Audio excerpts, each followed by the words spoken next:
Listen, this was probably my highest priority of a film this year, South by Southwest. And man, it did not disappoint. I'm ready to talk about this one. Let's jump into the review of A Lot of Nothing right now.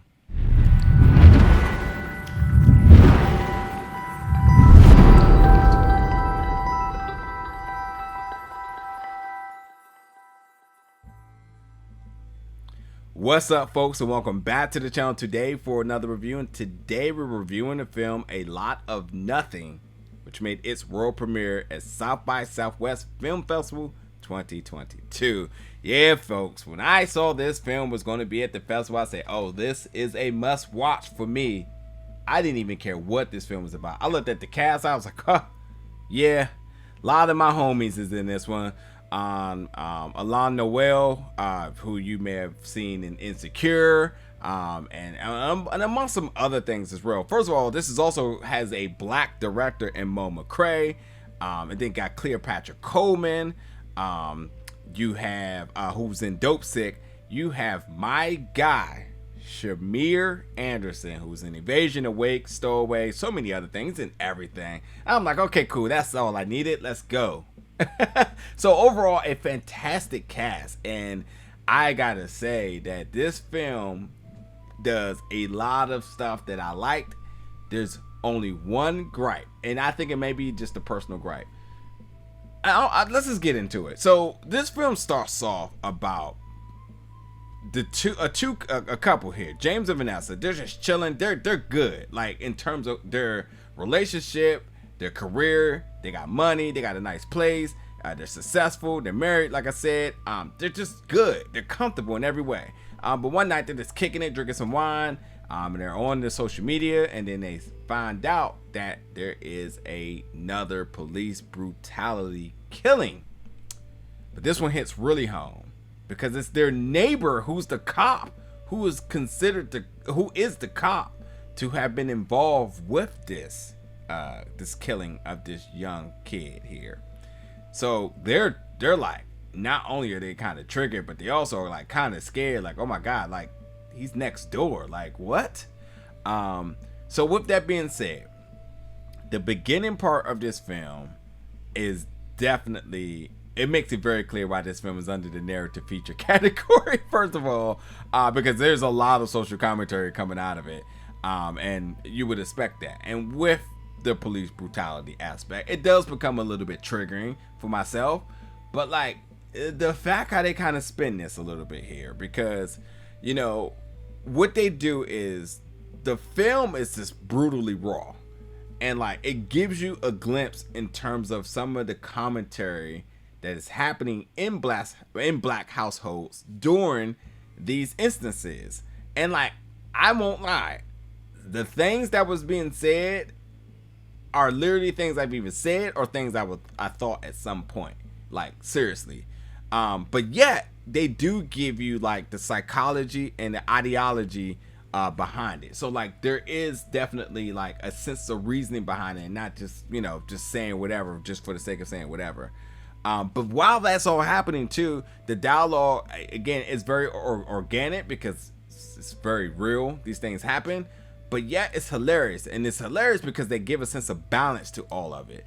And the couple themselves are trying to cope with it. So there's some role playing that's kind of going on in between with them, which really takes you to a point where you're like, yeah, I feel you. You cope with it however you can, but it's a funny way of displaying it when you actually look at what they're doing and whatnot.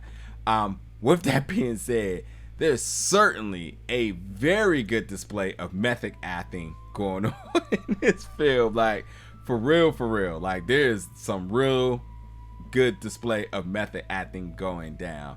But to my point, I have been a fan of pandemic films in terms of having a small cast, one set location, and it just going and doing what they got to do. I mean, the biggest example here, if you watch Euphoria, the episode where they had Coleman Domingo along with Zendaya, and it was inside of the coffee shop or the diner, and that was just where they at. If this film had just been in the first location inside the house, and you just had the two here just kind of going through the ropes of everything, the things they want to say, the emotions they're feeling, and they just kind of went with that. That would have been pretty cool.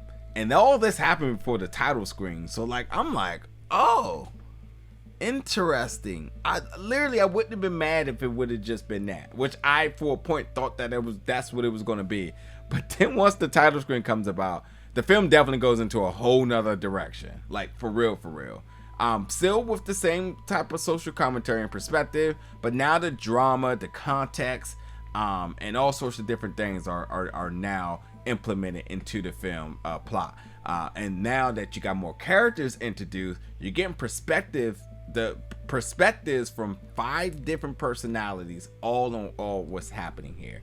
Now I gotta tell you a little bit of what's going on beyond this. Now Vanessa is very much a fuck it, I'm gonna do what I want to do, and you could almost say compulsive, because if she's feeling a certain type of way, or if she has any bit of emotion towards something, she's gonna do it.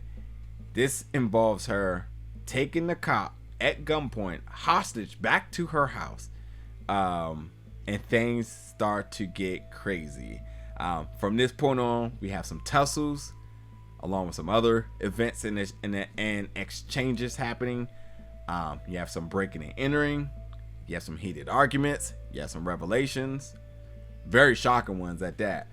And yeah, this things get crazy, one thing to the next. And you know, I think another thing is that even when folks appear to be a-okay and things seem to be perfect, you know, in this case, some hard truths come out and people reach their breaking point. So things get unhinged. Like, I really don't want to tell you what, but things get unhinged. So now I will say, like, there was a lot of emotion throughout some of the dialogue that was going on with it. Like the neighbor, the cop neighbor, when he first has his chance to say something, especially when Vanessa approaches him, it's a very cringy interaction.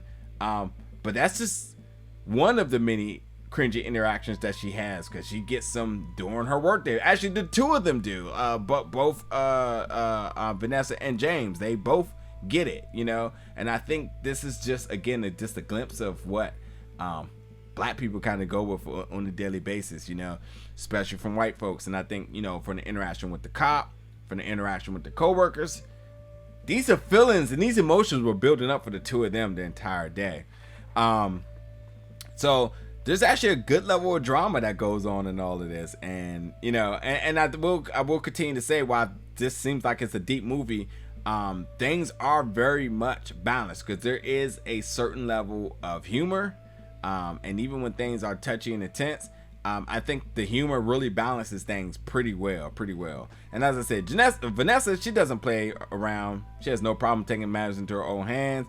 James is more of a problem solver, and that's kind of what he does for a living. And opposites attract, to the point that I had to really write down this quote from this film that I thought was really, really good. But it said, couples that maintain different opinions on things of little consequence are more likely to stay together. Just remember that when you watch the film. And actually, you might want to even apply that to your own life, possibly. But it's interesting because, yeah, when you really look at the dynamics between Vanessa and James, it makes their chemistry even much more interesting, considering how much different they are. You know what I mean? Now, I talked a lot about them. Now, when their brother and sister-in-law comes to visit, now you have to remember, they are visiting not knowing what's happening, especially with them having a cop held hostage right now. It is crazy, because Jamal is the brother, played by Shamier. Dude is amazing, by the way. So many good scenes by him, with him only being in half the film. Like, so many. He makes them he makes the most of his time. And then Lex Scott Davis plays his wife Candy, who comes in and just brings another level of energy, shall I say, to the room. And then the cop, shall I talk about real quick, Brian, played by Justin Hartley. He is fantastic as well too. Up and down the board, the cast is really damn good. But the film is wild with solid acting. The cinematography and editing is good. I love the music, shall I add. And I'm telling you, this will certainly give you a bunch of things to want to leave out of the out from watching it and discuss. It will certainly spark some commentary, whether or less you want to determine how you would have handled the events of things, how you felt about how the things were handled, what would you have done, what would you have said. It's definitely going to have you wanting to express all of that. I can see Twitter going crazy once this comes out, with everybody having their own, like, oh, I would have did this and there's no way I would have did that, and so on. So and I also gotta say that Candy, who comes in, when she comes in, she did say that she sensed like a certain sense of bad energy within the room. And I think the biggest question is everybody's gonna say, well, who did she sense that from? Who do you think she sensed that from? At one point in this film, it leads you to think one way, but you may actually feel different afterwards. So that's that. But folks, check this out. This was one of my favorite films this year, South by Southwest. A Lot of Nothing. Check it out. Jump in the comments and let me know your thoughts about it. And as always, stay tuned for more reviews very soon.